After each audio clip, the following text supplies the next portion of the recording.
નમસ્કાર વિદ્યાર્થી મિત્રો, આગળના લેક્ચરમાં આપણે વાત કરી ઝડપ અને સરેરાશ ઝડપ. ઝડપ એટલે એકમ સમયમાં ગતિમાન પદાર્થે કાપેલું અંતર અથવા પદાર્થે કાપેલું અંતર અને એ માટે જે સમય લાગે છે એનો ગુણોત્તર લઈ અને ઝડપ મેળવી શકાય છે. સરેરાશ ઝડપ એટલે શું? તો કે કોઈ કિસ્સામાં એક કરતાં વધારે ઝડપના અંતરના મૂલ્યો અને સમયના મૂલ્યો આપ્યા હોય ત્યારે એવરેજ કરીને સરેરાશ ઝડપ મેળવી શકાય છે. જેમ કે ઝડપના અંતરના એક કરતાં વધારે મૂલ્યો અને સમયના એક કરતાં વધારે મૂલ્યો આપ્યા હોય તો અંતરના જે મૂલ્યો છે એનો સરવાળો અને ઝડપના સમયના જે મૂલ્યો છે એનો સરવાળો કરી અને સરેરાશ ઝડપ મેળવી શકાય છે. મતલબ કુલ અંતર અને કુલ સમયના ગુણોત્તરથી સરેરાશ ઝડપ મળે છે. અહીંયા આપણે ઝડપને એનો SI એકમ એનું સૂત્ર એ બનાવવા માટે અંતર પરથી આવેલી રાશિ છે એટલે અંતર છેદમાં સમય એટલે ઝડપનો SI એકમ બને મીટર પ્રતિ સેકન્ડ. અદિશ રાશિ છે, દિશા દર્શાવવાની કોઈ જરૂર નથી. સરેરાશ ઝડપ પણ ઝડપ જ છે. એને અનુસંધાનિત દાખલા પણ જોઈ ગયા અને હવે એનાથી આગળ નવી રાશિ જોવી છે વેગ.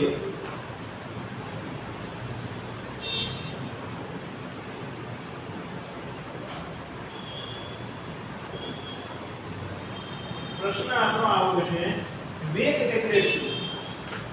તો વેગ કોને કહેવાય? જેમ ઝડપમાં આપણે કીધું એકમ સમયમાં કાપેલું અંતર, એમ એકમ સમયમાં ગતિમાન પદાર્થે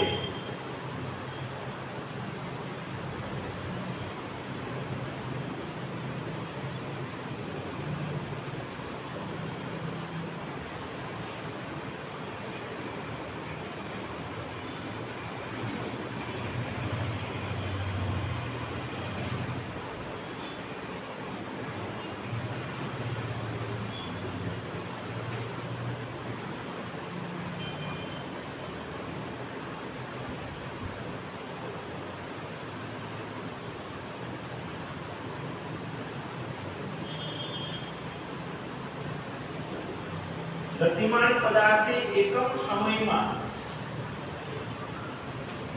જે સ્થાનાંતર કર્યું છે એને તે પદાર્થનો વેગ કહેવાય. અહીંયા આપણે સ્થાનાંતરના મૂલ્યને ધ્યાનમાં રાખશું.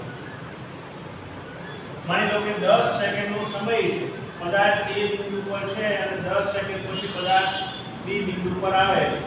સમય છે 10 સેકન્ડનો અને A થી B વચ્ચેનું અંતર છે 10 મીટર. તો 10 સેકન્ડમાં પદાર્થ અહીંયાથી અહીંયા સુધી પહોંચ્યો છે તો આ સ્થાનથી આ સ્થાન સુધી જે સ્થાનનો ફેર થયો, જે સ્થાનાંતર થયું આટલું, એના માટે સમય લાગ્યો છે આટલું. પણ આ તો 10 સેકન્ડમાં, તો દર સેકન્ડે કેટલું કહીશું? દર સેકન્ડે કેટલું કહીશું? તો દર સેકન્ડે 1 મીટર જેટલું સ્થાનાંતર કર્યું તો આ 1 મીટર પ્રતિ સેકન્ડ આ એનો વેગ કહેવાય. આનો મતલબ એવો થયો કે વેગનું સૂત્ર બનાવવું હોય આપણે તો વેગને પણ આપણે v વડે દર્શાવશું. વેગ v બરાબર કરેલું સ્થાનાંતર છેદમાં લાગતો સમય. સ્થાનાંતરને s વડે દર્શાવીએ છીએ, સમયને t વડે દર્શાવીએ એટલે v બરાબર s છેદમાં t. સ્થાનાંતરને પણ માપવા માટે આપણે એકમ લઈએ છીએ મીટર અને સમયને માપવા માટે સેકન્ડ. એટલે સૂત્ર પરથી આપણે લખી શકીએ અહીંયા સૂત્ર પરથી વેગનો SI એકમ શું બને?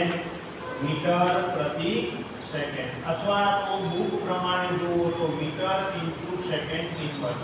વસ્તુ બે સરખી જ છે. અહીંયા મીટર અને સેકન્ડ વચ્ચે ભાગાકારનો સંબંધ છે, અહીંયા મીટર અને સેકન્ડ વચ્ચે ગુણાકારનો સંબંધ છે. મતલબ સેકન્ડને આપણે ઉપર લઈ ગયા છીએ એટલે એક ઘાત છે એ માઈનસ એક થઈ જાય. ઓકે. વેગ એ સદિશ રાશિ છે. વેગ એ સદિશ રાશિ છે. તેને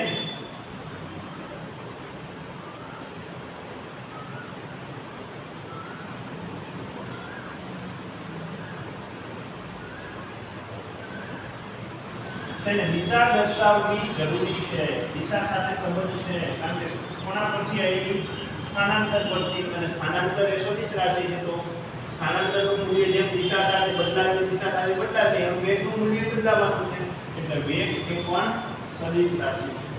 બરાબર છે. આગળ જઈએ.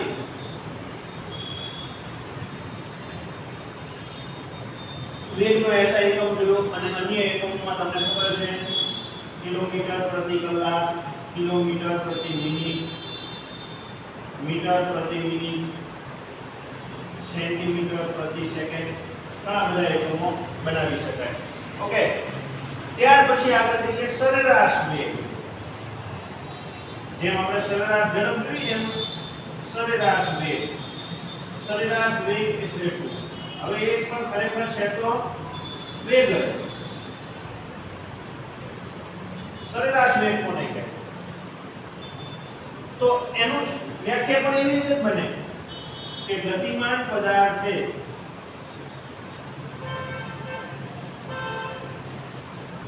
કરેલું કુલ સ્થાનાંતર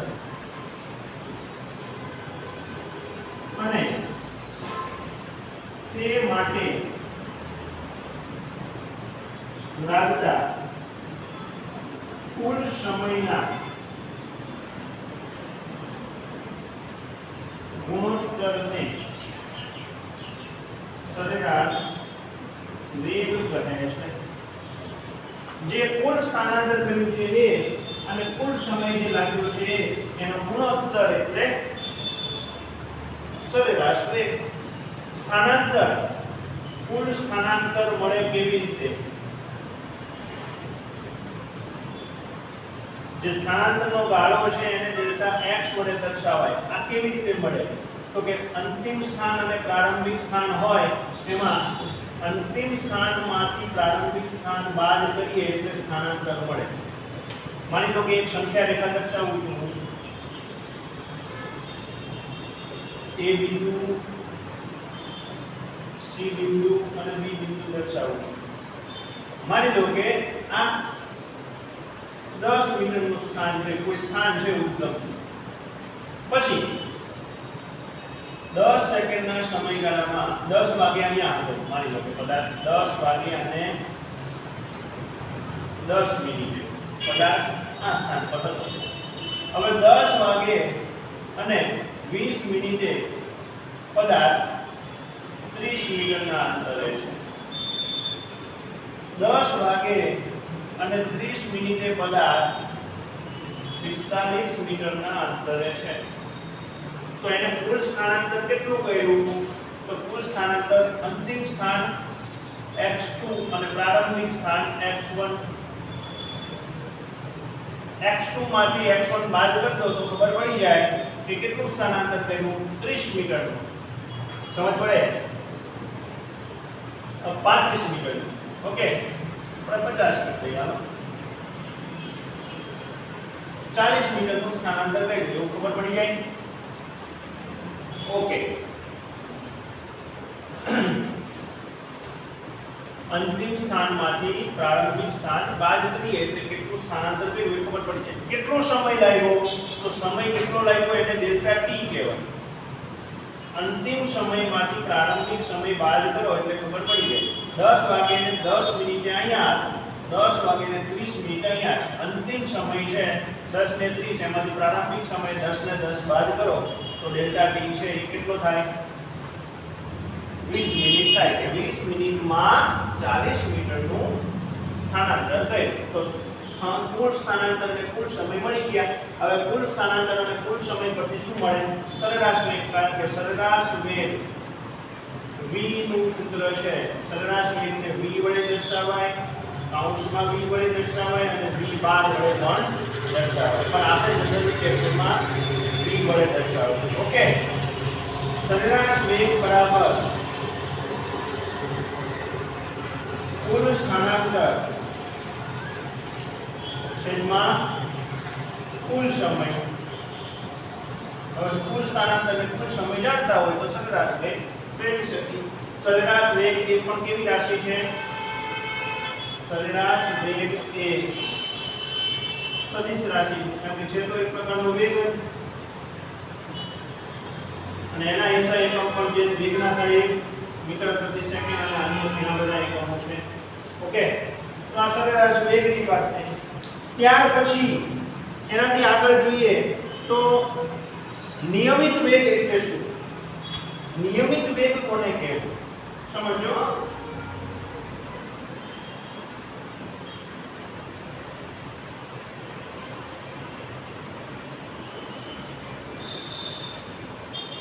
નિયમિત વેગ કોને કહેવો? જો કોઈ ગતિમાન પદાર્થનો વેગ સમયના એક સરખા ગાળામાં અચળ જળવાઈ રહેતો હોય, જો કોઈ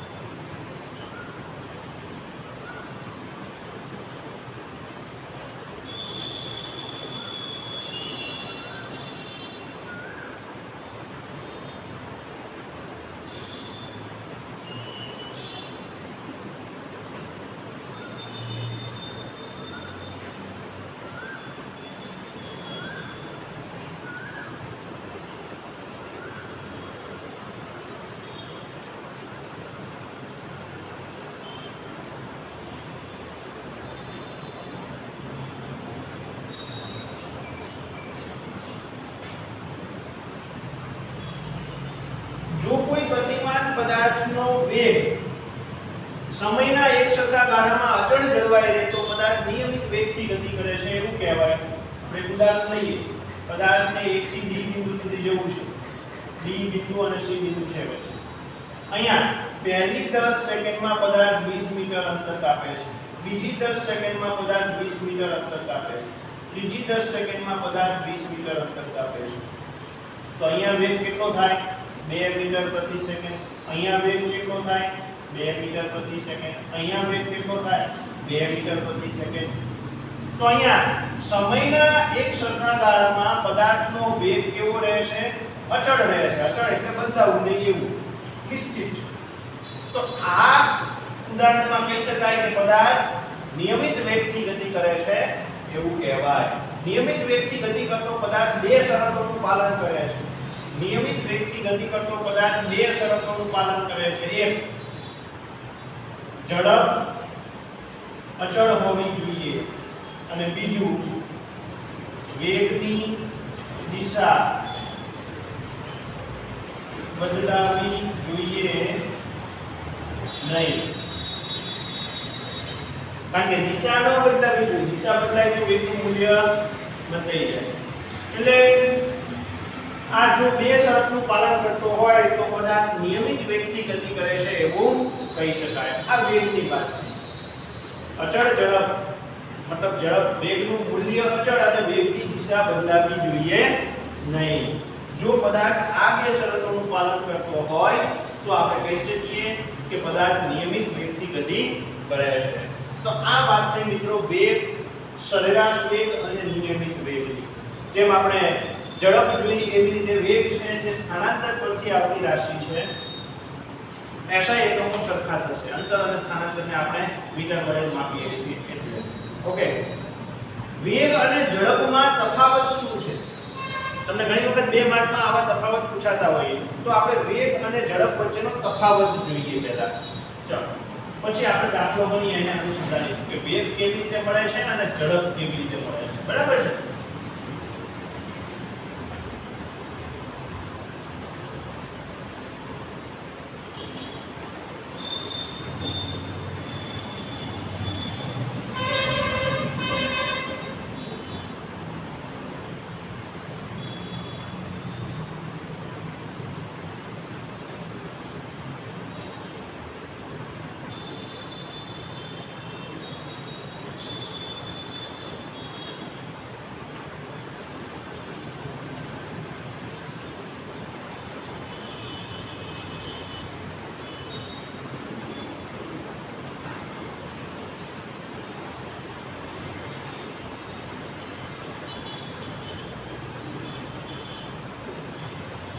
વેગ અને ઝડપ વચ્ચેનો તફાવત. ચલો તફાવતના મુદ્દા લખીએ.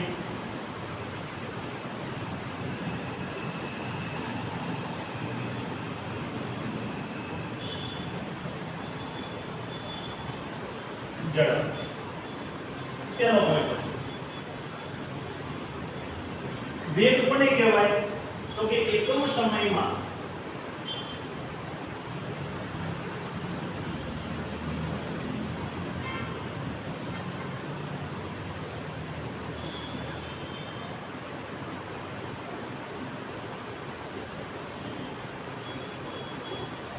એકમ સમયમાં પદાર્થ દ્વારા જે સ્થાનાંતર થયું છે એને કહેવાય પદાર્થનો વેગ. જ્યારે ઝડપ કોને કહેવાય? તો કે એકમ સમયમાં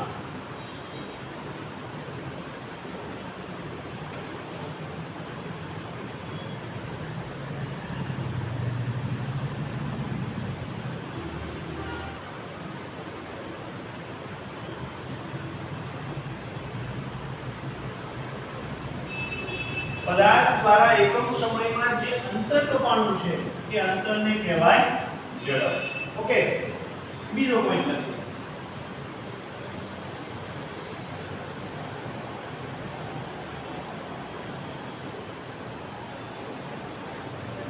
વેગ એ સદિશ રાશિ છે કારણ કે એને દિશા દર્શાવવાની જરૂર છે. જ્યારે ઝડપની વાત કરીએ તો ઝડપ એ અદિશ રાશિ છે, દિશા દર્શાવવાની જરૂર નથી.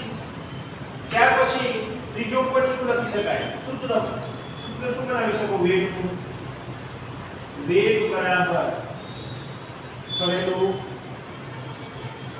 સ્થાનાંતર છેદમાં સમય. જ્યારે અહીંયા સૂત્ર શું બનાવી શકો? ઝડપ બરાબર આપેલું અંતર છેદમાં સમય. બરાબર છે. વેગ એ ધન, ઋણ કે શૂન્ય હોઈ શકે.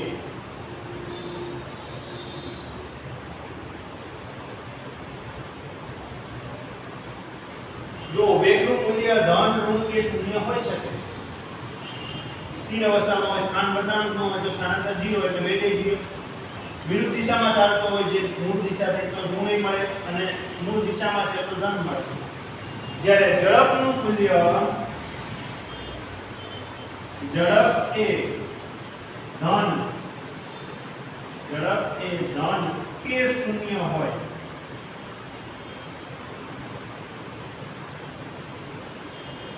ઋણ હોય નહીં. ઝડપ ક્યારેય ઋણ મળે નહીં. તો આ વાત હતી મિત્રો વેગ અને ઝડપ વચ્ચેના તફાવત.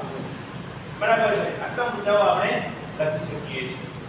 હવે કોઈ એવો દાખલો પૂછાય અને એમાં વેગ અને ઝડપ શોધવાની થાય તો આપણે કેવી રીતે શોધી શકીએ? માની લો કે એક દાખલો આપ્યો છે આપણને. ઉદાહરણ 8.3. ઉદાહરણ 8.3 જો શું કીધું છે?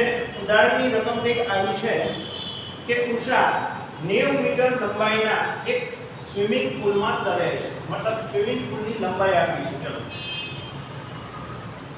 આ છેડાથી આ છેડા સુધીનો લાંબો સ્વિમિંગ પૂલ છે જેની લંબાઈ કેટલી આપી છે?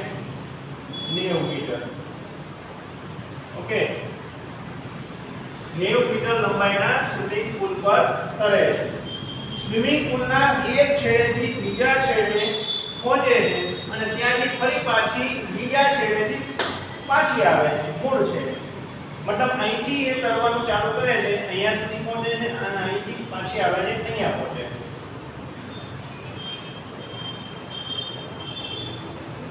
આવી રીતે તરે છે ને, અહીંયાથી ગતિ કરી અને અહીંયા પહોંચે છે. ઓકે, તો એને કુલ કેટલું અંતર કાપ્યું ગણાય? અને આ અહીંથી લઈ અહીંયા અને પાછી ફરતા કુલ સમય કેટલો લાગે છે? 1 મિનિટનો સમય લાગે છે. ચાલો હવે અહીંયા આપણને આપ્યું છે શું? તો હવે ઉષાએ કાપેલું અંતર કેટલું થાય?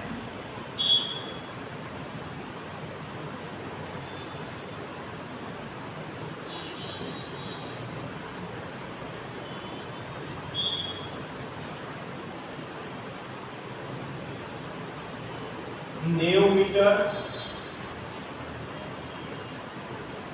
વત્તા 90 મીટર થાય એટલે કુલ કેટલું થશે 180 મીટર. ચાલો ઉષા દ્વારા થયેલું સ્થાનાંતર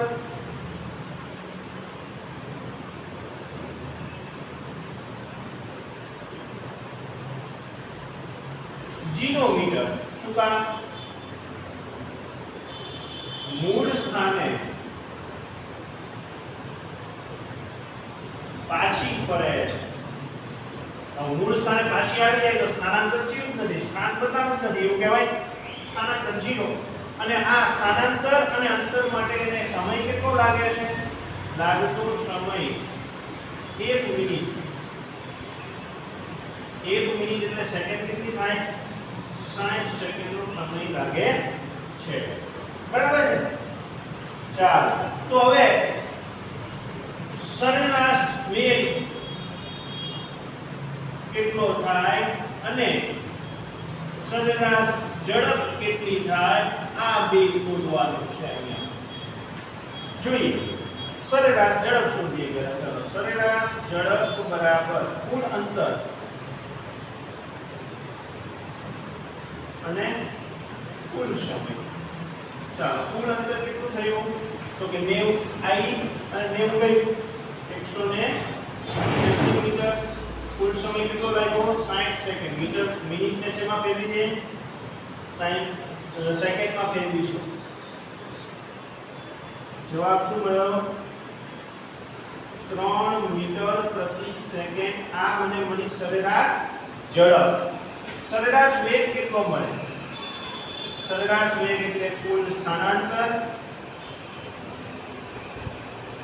છેદમાં કુલ સમય. કુલ સ્થાનાંતર કેટલું કર્યું? 0 મીટર. સમય છે 60 સેકન્ડ. ભલે 60 સેકન્ડનો સમય લાગ્યો પણ સ્થાન તો બદલાયું જ નથી કારણ કે મૂળ સ્થાને પાછી આવી ગઈ. તો સરેરાશ વેગ મળે છે 0 મીટર પ્રતિ સેકન્ડ. તો આ રીતે આપણે સરેરાશ ઝડપ અને સરેરાશ વેગના મૂલ્યોને મેળવી શકીએ છીએ. બરાબર છે? એવો ને એવો એક બીજો દાખલો છે સ્વાધ્યાયનો બીજો દાખલો. જુઓ આપણે એને પણ જોઈએ. સ્વાધ્યાયનો દાખલો 2 જોઈએ.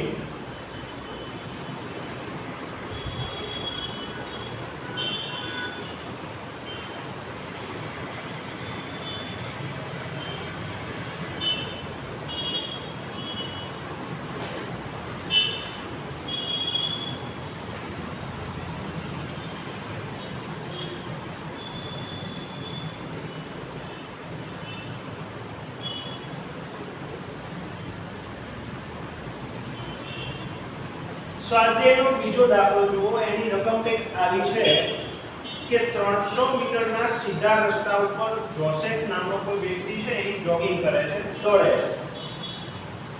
300 મીટરનો સીધો રસ્તો છે. ખાસ જોજો મિત્રો, A થી B સુધીનો 300 મીટરનો રસ્તો છે.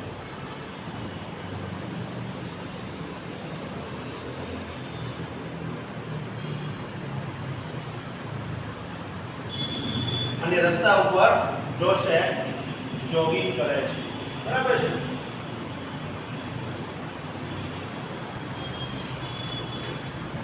એ 2 મિનિટ અને 30 સેકન્ડમાં એક છેડેથી બીજા છેડે પહોંચે છે. મતલબ અહીંથી આ 300 મીટરનું અંતર કાપવા માટે એને સમય કેટલો લાગે છે? 2 મિનિટ અને 30 સેકન્ડ. 2 મિનિટ અને 30 સેકન્ડ એટલે કુલ કેટલી સેકન્ડ થાય? તમને આવડે છે ગણતરી કરતા? 150 સેકન્ડ થાય. 2 મિનિટની 120 અને 30 બીજી 150 સેકન્ડ થાય. મતલબ આ 300 મીટરનું અંતર કાપવા માટે એને 150 સેકન્ડનો સમય લાગે છે. પછી શું કીધું છે આગળ? ત્યાંથી એ પાછો વળે છે અને 1 મિનિટમાં 100 મીટર અંતર કાપે છે. મતલબ અહીંથી પાછો વળે છે અને અહીંયા આટલે કોઈ સી બિંદુ છે ત્યાં સુધીનું અંતર કેટલું છે? 100 મીટર.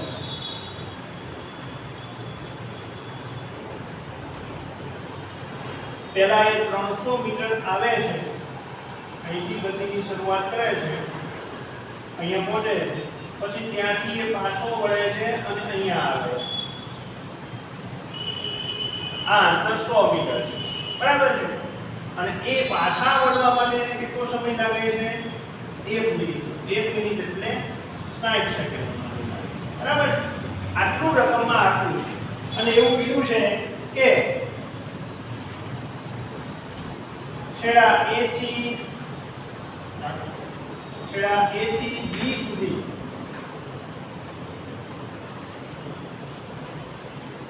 સરેરાશ ઝડપ અને વેગ તથા છેડા A થી C સુધી સરેરાશ ઝડપ અને વેગ શોધો. આવું કીધું છે. જોજો અહીંયા પહેલા હું ખાલી વાત કરું છું A થી B સુધીની, પાછળની વાત નથી કરતો. A થી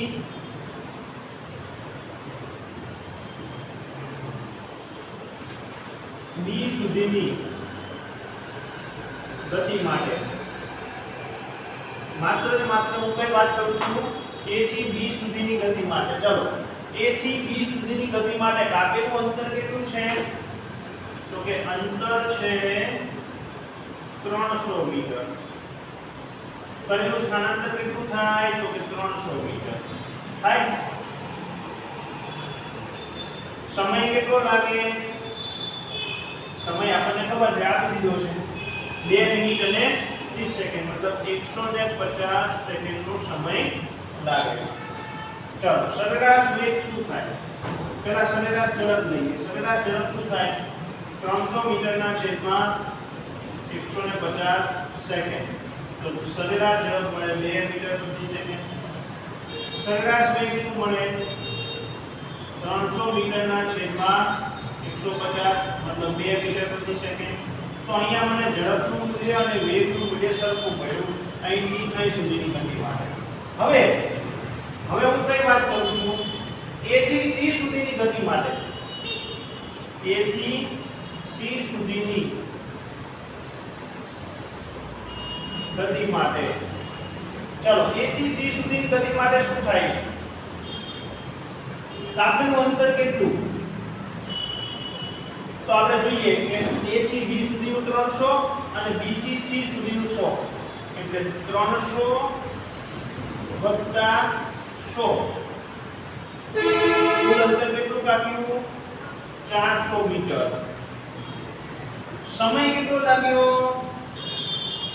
તો કે 2 મિનિટ ને 30 સેકન્ડ આમાં લાગ્યો તો અને પાછી 60 સેકન્ડ આમાં, એટલે 150 અને 60 210 સેકન્ડનો સમય લાગે છે. સ્થાનાંતર કેટલું કર્યું? તો કે શરૂઆતમાં અહીંયા હતો, અંતે ક્યાં છે? અહીંયા. તો અહીંયાથી અહીંયા સુધીનું અંતર કેટલું થાય? તો A થી C સુધીનું અંતર કેટલું થાય? એ આપણને ખબર પડી જવી જોઈએ. 100 આવ્યો તો કેટલું બાકી રહ્યું? 200.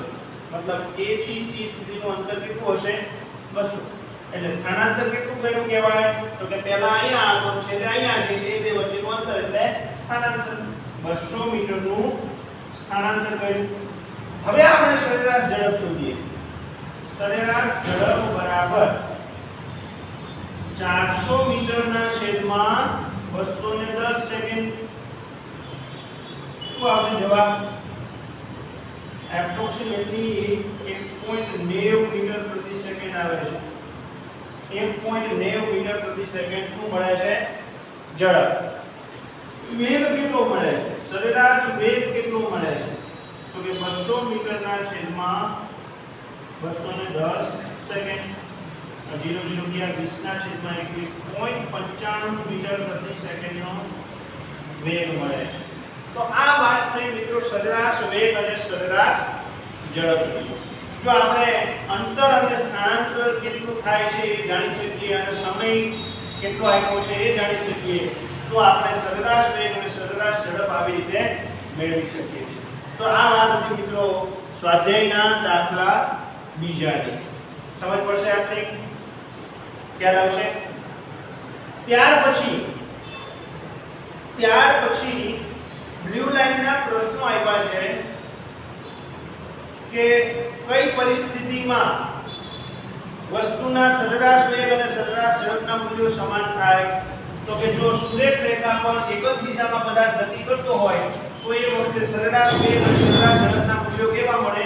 સરખા. કારણ કે એ વખતે કપાતું અંતર અને કરેલું સ્થાનાંતર બે કેવા મળવાના? સરખા. તો એ વખતે આપણે આવી રીતે સરેરાશ ઝડપ અને સરેરાશ ઝડપ વેગના મૂલ્યોને સમાન મેળવી શકીએ છીએ. ત્યાર પછી બીજો એક બ્લુ લાઇનનો પ્રશ્ન એવો આવ્યો છે કે વાહનનું ઓડોમીટર શું બતાવે છે? વાહનનું ઓડોમીટર શું દર્શાવે? તો વાહનનું ઓડોમીટર કોઈ પણ વાહન હોય, બાઇક છે, કાર છે કે કોઈ પણ વાહન છે, એની અંદર કુલ કેટલા કિલોમીટર કપાયા છે એ દર્શાવે છે. તો એ વાહનનું એ ઓડોમીટર છે, એ વાહને કાપેલું અંતર કિલોમીટરના એકમમાં બતાવે છે. ત્યાર પછી જે એક દાખલો આપ્યો છે બ્લુ લાઇનના પ્રશ્નમાં કે એક પ્રયોગ દરમિયાન કોઈ અવકાશમાંથી સિગ્નલને પૃથ્વી ઉપર મોકલવામાં આવે છે. એ દાખલો ગણીએ આપણે.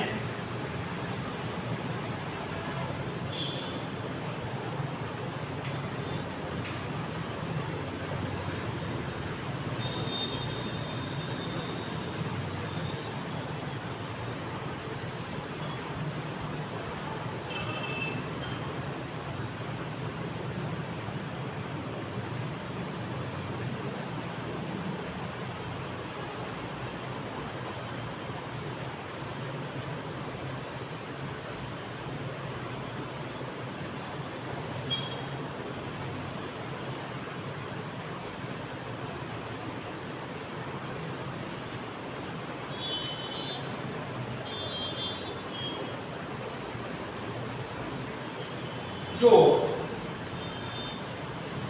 એક પ્રયોગ દરમિયાન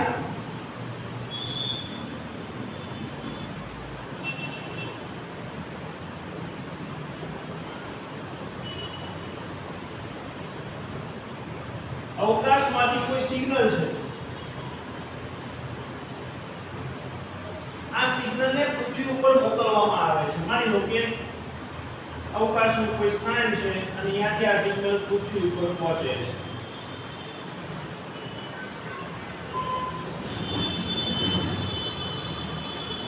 કોઈ સ્થાન છે ત્યાંથી એને મોકલવામાં આવ્યું છે અને ગતિ કરી ક્યાં પહોંચે છે? પૃથ્વી ઉપર પહોંચે છે. ઓકે, હવે આગળ વાંચીએ. એને પૃથ્વી ઉપર પહોંચવા માટે 5 મિનિટનો સમય લાગે છે. અહીંથી અહીં સુધીનું અંતર કાપવા માટે કેટલો સમય લાગે છે? 5 મિનિટનો સમય લાગે છે. મતલબ સમય આપી દીધો છે. ચાલો હું એક લખી દઉં છું અહીંયા. સમય t આપી દીધો છે. કેટલો આપ્યો છે? 5 મિનિટ. 5 મિનિટને આપણે સેકન્ડમાં ફેરવીએ તો સમય થાય આપણો 300 સેકન્ડ. ઓકે, તો કેટલો સમય મળે? 300 સેકન્ડ. આગળ જઈએ. પછી શું કીધું છે કે પૃથ્વી પરના આ સ્થાન અને અવકાશયાન વચ્ચેનું અંતર કેટલું? આ અવકાશયાન છે અહીંયા અને પૃથ્વી અહીંયા છે, તો આ બે વચ્ચેનું અંતર કેટલું થાય? અને સિગ્નલની ઝડપ આપી છે. સિગ્નલની ઝડપ કેટલી છે?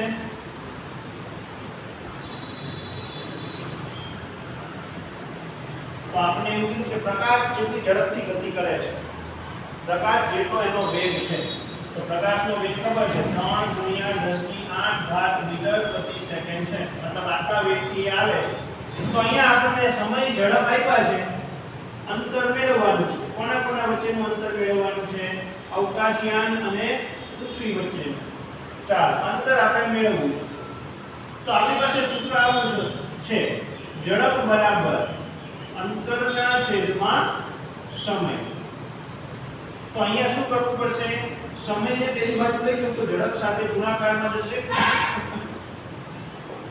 એટલે અંતર બરાબર ઝડપ ગુણ્યા સમય. આવું સૂત્ર થઈ જશે. ઝડપ ગુણ્યા સમય બરાબર અંતર. પણ આપણે જે શોધવાનું છે એને આ બાજુ રાખીએ છીએ. ચલો, અંતર બરાબર ઝડપ કેટલી છે? 3 × 10⁸ મીટરના છેદમાં સેકન્ડ ગુણ્યા 300 સેકન્ડ છે. 5 મિનિટ એટલે 300 સેકન્ડ થાય. સેકન્ડ ઉડી ગયા. 300 × 3 એટલે 900 થાય. અંતર બરાબર 900 ગુણ્યા 10 ની 8 ઘાત મીટર આ ઉપર લખી શકો અથવા તો અંતર બરાબર 9 ગુણ્યા 10 ની 10 ઘાત મીટર પણ લખી શકો. આ જે બે બિંદુ છે એ બે ઘાત વધી જાય તો આપણે અંતર 9 ગુણ્યા 10 ની 10 ઘાત મીટર પણ લખી શકીએ છીએ. તો આ વાત છે આપણા બ્લુ લાઇનના પ્રશ્ન છેલ્લા પ્રશ્નની. તો આવી રીતે આપણને જો અંતર અને સમય આપ્યા હોય તો ઝડપ મેળવી શકીએ, ઝડપનું મૂલ્ય અને સમય આપ્યો હોય તો અંતર મેળવી શકીએ, ઝડપનું મૂલ્ય અને અંતર આપી દીધું હોય તો કેટલી મિનિટ લાગે છે પહોંચતા મતલબ કેટલો સમયગાળો લાગે છે એ સમયગાળો મેળવી શકીએ.